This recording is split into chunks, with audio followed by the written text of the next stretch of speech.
بسم الله الرحمن الرحيم. السلام عليكم ورحمة الله وبركاته. எல்லாம் உள்ள அல்லாஹுவின் நல்லடியார்களே, எல்லாம் உள்ள அல்லாஹுவின் பேரருளால்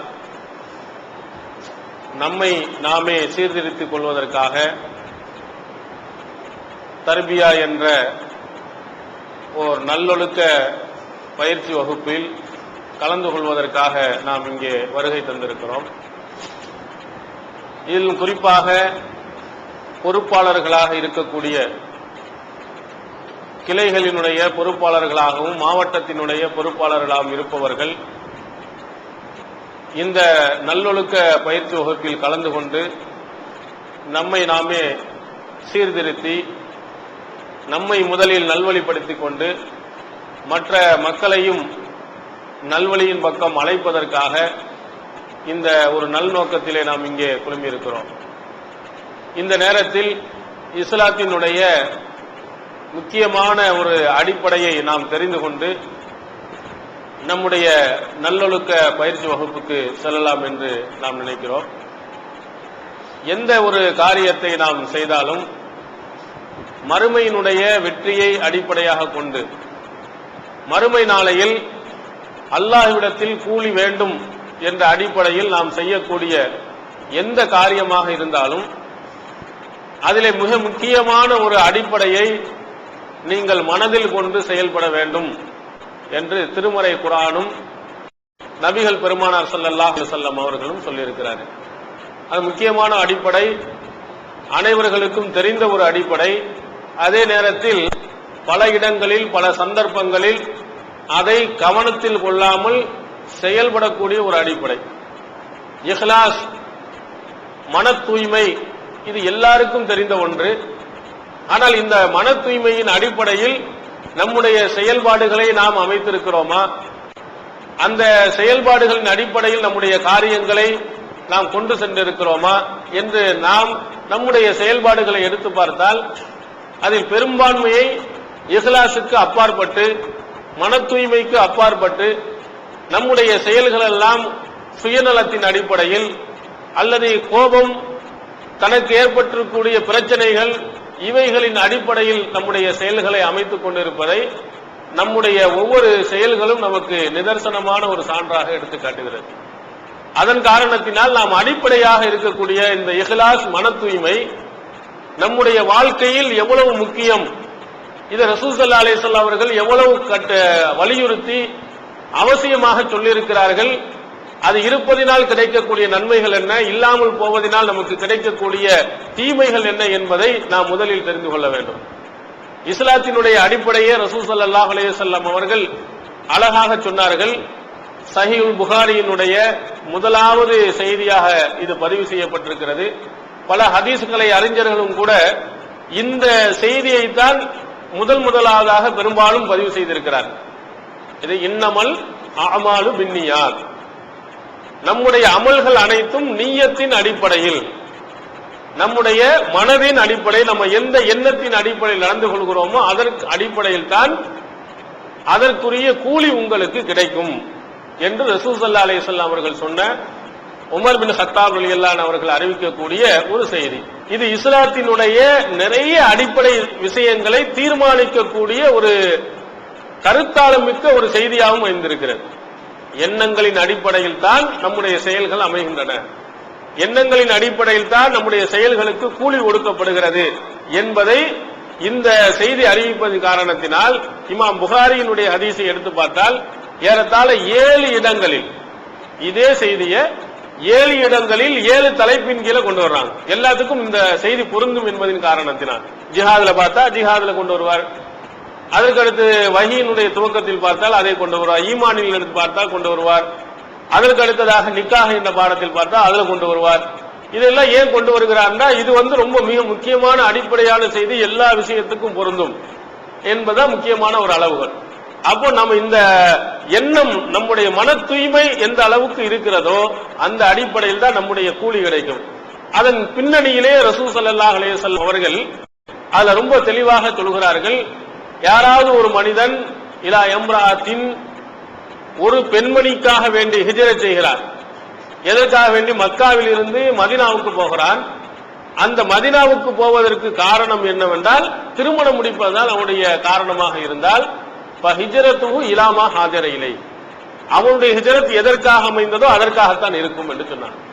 மக்காவுல நல்ல பெண்கள் இல்ல, மதீனாவுல அழகான பெண்கள் கிடைக்கிறாங்க, அங்க போய் திருமணம் முடிச்சுக்கலாம் அப்படின்னு ஒரு எண்ணத்தின் அடிப்படையில் இந்த ஹிஜ்ரத்தை அமைத்துக் கொண்டால் அவனுக்கு கிடைக்கக்கூடிய கூலி என்னன்னா அந்த பெண்ணு கிடைக்கிறது தான், மறுமையில கூலி கிடையாது. எவ்வளவு பெரிய விஷயம் என்பதை நீங்கள் சிந்தித்து பார்க்க வேண்டும். ஹிஜ்ரத் என்பது சொந்த நாட்டை துறந்து போவது, நம்முடைய சொந்த நாட்டை மொத்தமாக வெறுத்துவிட்டு போகக்கூடிய ஒரு நிகழ்ச்சி. ஹிஜ்ரத் என்றால் மார்க்கத்திற்காக அல்லாஹ்விற்காக வேண்டி அந்த தன்னுடைய சொந்த நாட்டை துறந்து வெறுத்து இன்னொரு நாட்டில் வந்து அல்லாஹ்வுடைய அந்த கடமைகளை செய்வதற்காக வருவது. அதற்கடுத்து இன்னொன்று என்னென்றா, அதுல முக்கியமான நிபந்தனை என்னென்றா, நீங்கள் மார்க்கத்திற்காக ஒரு நாட்டை துறந்து போய் வந்து விட்டால் திரும்பவும் சொந்த நாட்டில் போய் நிரந்தரமா இருக்கக்கூடாது. இப்ப உதாரணத்துக்கு மதுரையில் இருந்து நீங்கள் வந்து விட்டீர்கள், மதுரையில ஒழுங்கா நம்ம தௌஹீத் அடிப்படையில் நடக்க முடியல, சரி சென்னைக்கு வந்துருவோம் குடிபெயர்ந்து வெறுத்து அந்த நாட்டை விட்டு தாண்டி வந்துட்டீங்கன்னு சொன்னா திரும்பவும் நீங்க என்ன செய்யக்கூடாது, மதுரையில போய் இருக்கக்கூடாது. அதுக்குதான் ரசூல் ஸல்லல்லாஹு அலைஹி வஸல்லம் அவர்கள் இந்த மாதிரி மக்காவில் இருந்து மதீனாவிற்கு இடம்பெயர்ந்து போனார். சில நபி தோழர்கள் ஹஜ்ஜிக்கு போகும்போது என்ன சொன்னார்கள் என்றால், தலாசும் பாத சதர், ஹஜ்ஜி செய்ததற்கு பிறகு 3 நாட்கள் மட்டும் அவர்கள் தங்கிக் கொள்ளலாம், அனுமதி கொடுக்கிறாங்க. யாருக்கு?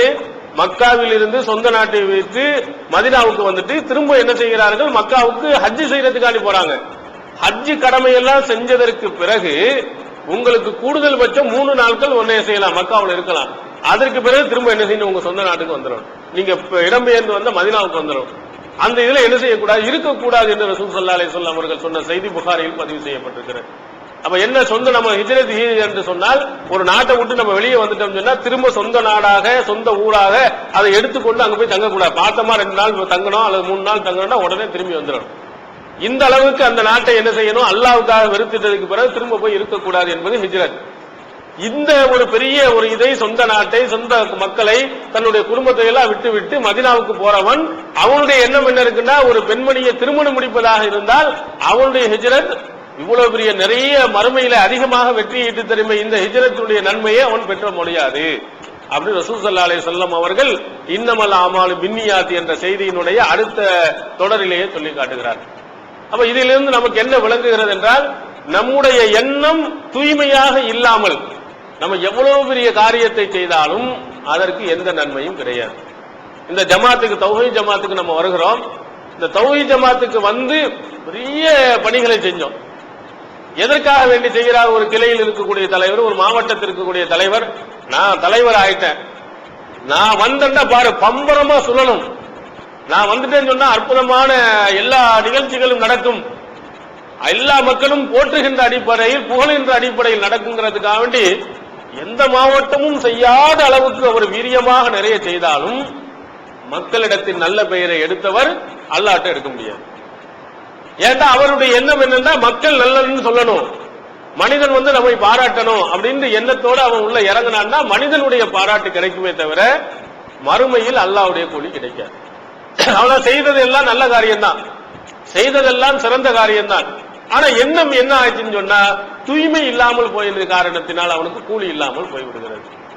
அதனால்தான் சண்டை பிரச்சனைகள் என்று வரும் பொழுது நம்ம என்ன நினைக்கிறோம் என்று சொன்னால், ரொம்ப பம்பரமா சுழண்டு வேலை செய்த ஒருவர் அவர் ஒரு தவறை செய்கிறார் என்று நடவடிக்கை எடுத்து ஒதுக்கி வச்சிட்டோம்னா என்ன செய்யறா, ஒரு ஆளு நம்ம செஞ்ச தப்பு செஞ்சோம் அதனால என்ன செஞ்சா ஒதுக்கி வச்சிருக்கான்னு இல்லாம, நான் இவ்வளவு காரியம் செய்யல, நான் அவ்வளவு காரியம் செய்யலையா, என்னையே இப்படி செய்து விட்டார்களே அவர் நினைப்பது, அவருக்கு முன்னால் ஒரு 10 பேர் போவது, அல்லது இந்த இடத்தை விட்டு விட்டு இன்னொரு கொள்கைக்கு மாறி போயிடுறது.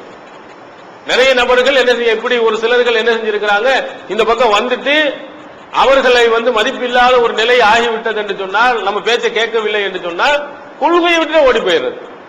கொள்கை விட்ட இன்னொரு எந்த கொள்கையை விமர்சனம் செய்தோமோ, எந்த கொள்கையை தப்புன்னு சொன்னோமோ அதுல போய் இருந்துக்கிறது. என்ன காரணம், நமக்கு தலைவர் பதவி தந்துட்டான், செயலாளர் பதவி தந்துட்டான்.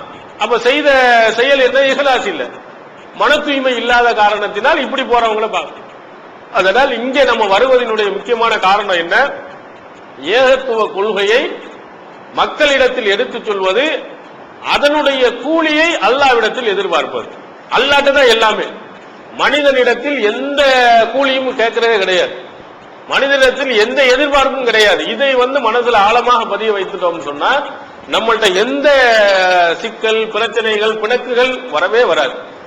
ஏன்னா எங்க மத்தியில பிரச்சனை, நானா நீனாண்டு பிரச்சனை எல்லாம் வர்றது என்ன காரணம்? இதுதான் அடிப்படை. நான் செஞ்ச இவ்வளவு செஞ்ச என்னைய மதிக்கல, நான் இவ்வளவு காரியம் செஞ்ச என்னைய புறக்கணித்துட்டான் அப்படின்னு எண்ணம் நமக்கு ஏன் வருகிறது என்றால் இஹ்லாஸ், மன தூய்மை. அல்லாஹ்விடத்துல தான் கேட்கணும். அல்லாஹ்ட்ட போய் சண்டை போடணும். எல்லாம் நான் இவ்வளவு செஞ்சிருக்கேன், எனக்கு மறுமையில கூலிதா அப்படிங்கிற எண்ணத்தை நாம் என்ன செய்ய வேண்டும்? முதலாவதாக வளர்த்துக் கொள்ள வேண்டும். இதைத்தான் நபி ஸல்லல்லாஹு அலைஹி வஸல்லம் அவர்கள் நமக்கு ரொம்ப வலியுறுத்தி சொல்லி இருக்கிறார். அதனால இஹ்லாஸை, மன தூய்மையை நம்ம செய்யற காரியங்கள் அனைத்தும் அல்லாஹ்விற்காக, இறைவனுக்காக நாம் செய்கிறோம் அப்படின்னு நீங்க செய்யுங்க. அதுல சில இடங்களில் நீங்க வேலையே செய்யாமல் மன தூய்மையாக நீங்கள் இருந்தால் அதுக்கு கூட அல்லாஹ் கூலியை கொடுப்பான். வேலை செய்து கூலி இல்லாமல் போவர்களும் உண்டு, வேலை செய்யாமல் கூலி பெறுபவர்களும் உண்டு. ரெண்டையும் ரசூல் ஸல்லல்லாஹு அலைஹி வஸல்லம் நமக்கு சொல்லி இருக்கிறாங்க. அது உங்களுக்கு தெரிந்த ஒரு இது. மிகப்பெரிய தர்மம் செய்தவர், ஜவ்வாத், மிகப்பெரிய வள்ளல் என்று போட்டப்பட்ட ஒருவர், அவர் மறுமையில விசாரிக்கப்படுறார். இன்னொரு காரி, அற்புதமா குர்ஆன் வசனத்தை ஓதியவர், மக்களிடத்தில் பயான் செய்தவர், அப்படி ஒரு ஆளு. இன்னொரு மிகப்பெரிய வீரர், அல்லாஹ்வின் பாதையில் போரிட்டு இறந்து போனவர். இந்த 3 பேரையும் நரகத்தில் தூக்கி போட்டதாக ரசூல் ஸல்லல்லாஹு அலைஹி வஸல்லம். 3 பேருமே செய்த காரியம் குற்றமே கிடையாது. என்ன? அவன் சிலை வணக்க வழிபாடுகளுக்கு போகல, புறம் பேசல, அல்லாஹ்வுக்கு மாற்றமான எந்த காரியத்தையும் செய்யல. செஞ்சது என்ன? தர்மம் அள்ளி அள்ளி கொடுத்தான். அல்லாஹ் சொன்ன அந்த தர்மத்தை எதுக்காக வேண்டி அல்லாஹ் அப்படி சொன்னா கேட்கிற அல்லாஹ் தஆலா, யா அல்லாஹ் நீ எனக்காக வேண்டி என்ன செஞ்சேன்னு அல்லாஹ் அவனிடத்தை கேட்கும் போது, நீ சொன்னதுக்காக வேண்டி என் பணத்தை பூரா இறைச்சன. அப்ப அல்லாஹ் திருப்பி கேட்பான், எனக்காக சொன்ன, மக்கள் உன்னை பெரிய செல்வந்தன்னு சொல்லணுக்காக நீ செஞ்ச, மக்கள் தான் சொல்லிட்டானே, நீ விரும்பியது இந்த உலகத்தில் கிடைச்சிச்சு, ஓடு நரகத்துக்கு அனுப்பி விடுவான். இன்னொரு ஒரு ஆளு ஆலிம் வருகிறார், நல்ல அழகா கிராத் ஓதுறவர், அழகா பயான் பண்றவர். அவன் நீ என்ன செஞ்ச? அல்லாஹ் உன்னுடைய திருக்குறானை அழகா ஓதுன, கற்றுக் கொடுத்த, மக்களுக்கு பயான் பண்ண. இது எதுக்கு செஞ்ச? நீ மனிதனிடத்துல நல்ல பெயர் எடுக்கிறதுக்கான, அற்புதமா ஓதுறவன், அழகா பயான் பண்றவன் நீ கேட்கறதானே, எல்லாம் சொல்லிட்டான். நீ என்ன விரும்பினியோ அது உலகத்திலே கிடைச்சிச்சு, நீ இந்த உலகத்துக்கு ஒண்ணும் செய்யல, போ நரகத்துக்கு. ஒன்னொரு பெரிய வீரன் அல்லாஹ்வின் பாதையில போராடி பல ஆட்களை கொண்டு அவனும் தன்னுடைய உயிரையும் கொடுத்தான். அவன் கேட்கும்போது, யா அல்லாஹ் உன் பாதையில தானே என்னுடைய உயிரை கொடுத்த, எதுக்கு நீ கொடுத்த? பெரிய வீரன்கிற காட்டுறதுக்காக நீ போராடின, உலகத்திலே சொல்லிட்டான், போ நரகத்துக்கு. அப்போ 3 காரியங்களும் மிகச்சிறந்த ஒரு காரியங்களாக இருந்து மனிதன் அவன்கிட்ட பேர் எடுக்கணுங்கிறதுக்காக நீ செஞ்சனால கொண்டு போய் நரகத்துல போய் சேரும். இன்னொருத்தனை ரசூல் ஸல்லல்லாஹு அலைஹி வஸல்லம், சஹீஹ் முஸ்லிமில், புகாரியில் இடம்பெற்றிருக்கிறது, தபூக் போர்க்களம். இந்த போர்க்களத்தினுடைய வரலாற்று பின்னணியை நீங்கள் எடுத்து பார்த்தால் உங்களுக்கு தெரியும். இந்த போர்க்களத்துக்கு இன்னொரு பெயர் கஸ்வத் தபூக் என்று சொல்வார்கள், கஸ்வத்துல் உஸ்ரா, கஷ்டம் நிறைந்த போர்க்களம் என்று சொல்வார்கள். தமிழ்நாடு தௌஹீத் ஜமாஅத்தின் ஆதரவற்றோர் இல்லம் இறைவனுக்கு செய்ய வேண்டிய கடமைகளுக்கு அடுத்தபடியாக பெற்றோரை பேணுவது பற்றி இஸ்லாம் அதிகமாக வலியுறுத்துகிறது. பெற்றோரை பேணாதவர்கள் மறுமையில் வெற்றி பெற முடியாது என்று இஸ்லாம் அறிவுறுத்துகிறது. ஆயினும் இஸ்லாத்தின் இந்த கட்டளையை சில முஸ்லிம்கள் அலட்சியம் செய்து பெற்றோரை வீட்டை விட்டு விரட்டுகின்றனர், பெற்றோரை பிச்சைக்காரர்களாக மாற்றுகின்றனர். இந்த அவல நிலைக்கு பரிகாரம் காணும் வகையில் முதியோர் ஆதரவு இல்லத்தை தமிழ்நாடு தௌஹீத் ஜமாஅத் நடத்துகிறது. தாயன்புடன் உணவு, உடை, மருத்துவம் உள்ளிட்ட 24 மணி நேரமும் செவிலியருடன் கூடிய பராமரிப்பு மற்றும் தனி ஆம்புலன்ஸ் வசதி, இவை அனைத்தும் முற்றிலும் இலவசமாக செய்து தரப்படுகிறது. அனாதைகளை அரவணைப்பவரும் நானும் சொர்க்கத்தில் இணைந்திருப்போம் என்ற நபிகள் நாயகம் ஸல்லல்லாஹு அலைஹி வஸல்லம் அவர்களின் அமுத மொழியை ஏற்று அனாதைகளை அரவணைக்கும் இல்லமும் தமிழ்நாடு தௌஹீத் ஜமாஅத் நடத்தி வருகிறது. இப்பணியை தொடர்ந்து செய்திட உங்கள் நன்கொடைகளையும் ஜகாத்தையும் தாராளமாக வாரி வழங்குமாறு கேட்டுக் கொள்கிறோம். உங்களது நன்கொடைகளை டிடியாகவோ, செக்காகவோ, மணி ஆர்டராகவோ அனுப்பலாம். டிடி அனுப்புபவர்கள் தமிழ்நாடு தௌஹீத் ஜமாஅத் வங்கி கணக்கு எண் 7882748827 இந்தியன் வங்கி மண்ணடி கிளை என்ற பெயரில் எடுத்து அனுப்ப வேண்டிய முகவரி தமிழ்நாடு தௌஹீத் ஜமாஅத் மாநில தலைமையகம் 30 அரண்மனைக்காரன் தெரு, மண்ணடி, சென்னை 1. போன் 0425215226. போர்க்களம் கஷ்டம் இல்லாம இருக்குமா? போர்க்களம் என்றாலே உயிரை இழக்கக்கூடிய நிலைதான். இந்த போர்க்களத்துக்கே இப்படி ஒரு பெயரை கொடுத்தாங்கன்னா மற்ற எல்லா போர்க்களங்களை விடவும் இது ரொம்ப டேஞ்சரான போர்க்களம். தூரம் வந்து கூட மதீனாவிலிருந்து ஏறத்தாழ 700 கிலோமீட்டருக்கு அப்பால் இருக்கு தபூக். கடுமையான வெயில் நிறைந்த காலம், அது இல்லாம பேரித்தம்பழங்கள் எல்லாம் அறுவடை செய்யக்கூடிய ஒரு காலம். பணத்தாசை இந்த பக்கம் இழுக்கிற மாதிரி, அதே மாதிரி இடையே போகக்கூடிய பயணத்தினுடைய அந்த வேகம், பயணத்தினுடைய கஷ்டம் ஒரு பக்கம் மிரட்டி கொண்டு இருக்கிறது, தூரத்தை பார்க்கும்போது இன்னும் மிரட்டி கொண்டு இருக்கிறது. இந்த மாதிரி ஒரு சூழ்நிலையில் ஏற்பட்ட ஒரு போர்க்களம். அதுல ரசூல் ஸல்லல்லாஹு அலைஹி வஸல்லம் வெளிப்படையா சொன்னாங்க, யார் இடத்துல வாகனம் இருக்கிறதோ அத்தனை பேரும் கலந்துக்கிறங்க. மத்த எல்லாம் ரகசியமா சொன்ன ரசூல்லா இது கண்டிப்பாக எல்லாரும் வரணும்னு சொன்னவங்க. அப்படிப்பட்ட ஒரு போர்க்களத்தில் போய் கலந்து கொண்டு ஒரு சில நபி தோழர்கள் காபிப் இப்னு மாலிக் ரலியல்லாஹு அன்ஹு, முராரத் இப்னு ரபி போன்ற, ஹிலால் இப்னு உமையா போன்றவர்கள் எல்லாம் வசதி வாய்ப்பு இருந்தே அவர்கள் என்ன செய்யல, போர்க்களத்தில் கலந்து கொள்ளல. அதனால கண்டிக்கப்பட்டார்கள். அதற்கு பிறகு அல்லாஹ் மன்னித்தான் என்ற செய்தியும் நாம் குர்ஆன்ல பார்க்கிறோம். அப்ப ரசூல் ஸல்லல்லாஹு அலைஹி வஸல்லம் தபூக் போர்க்களத்துல அந்த கடுமையான கஷ்டமான ஒரு சூழ்நிலையில் போகும்போது அவர்கள் சொன்னது என்ன தெரியுமா?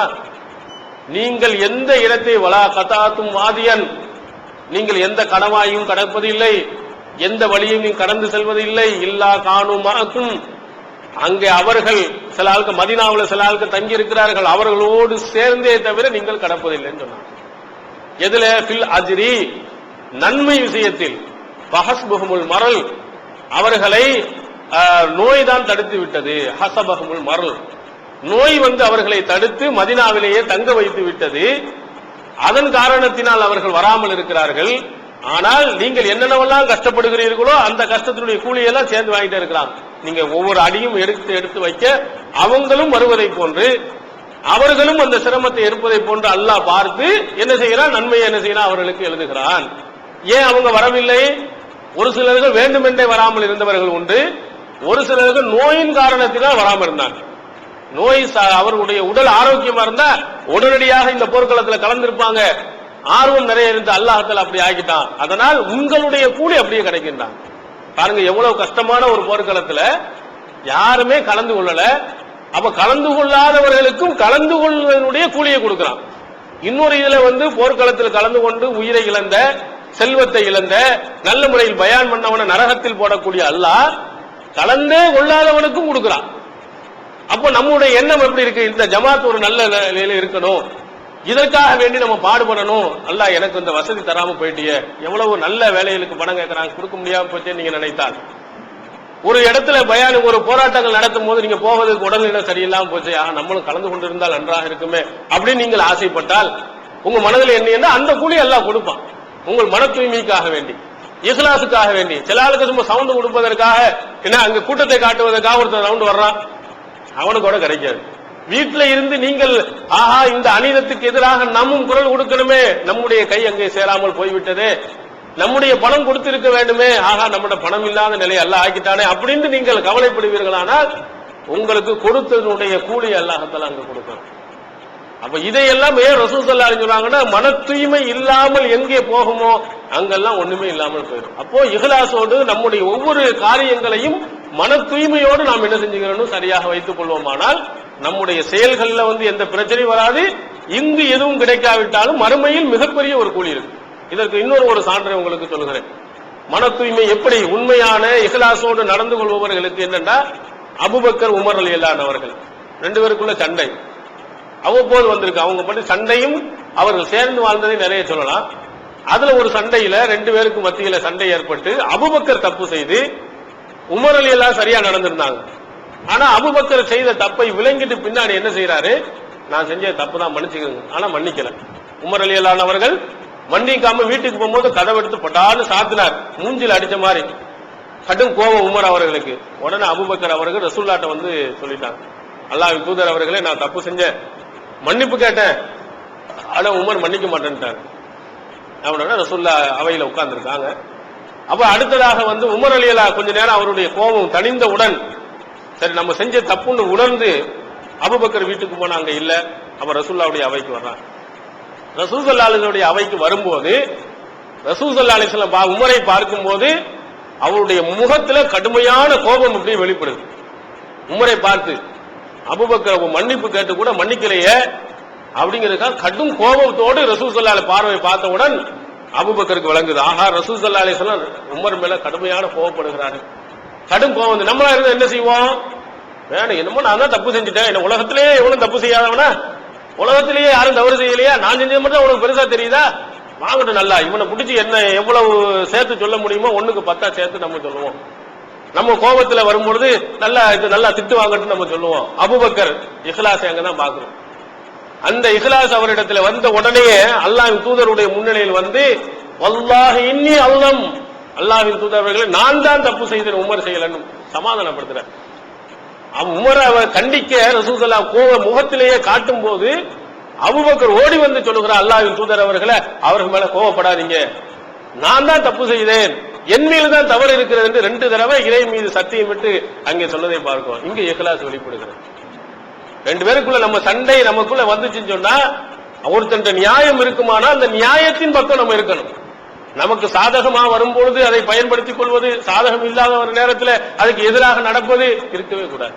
இஹ்லாஸை பார்த்தோமா, இந்த மன தூய்மை இருக்குமானால் அவருக்கு அல்லாஹ் தஆலா மறுமையில் கூலியை கொடுப்பான். அதான் ரசூல் ஸல்லல்லாஹு அலைஹி சொன்னாங்க, மன தூய்மையோட இருக்கக்கூடிய ஒவ்வொருவருக்கும் சொல்லும் போது அபூபக்கரை ரொம்ப முகைப்படுத்தி சொல்லியிருக்கிறாங்க.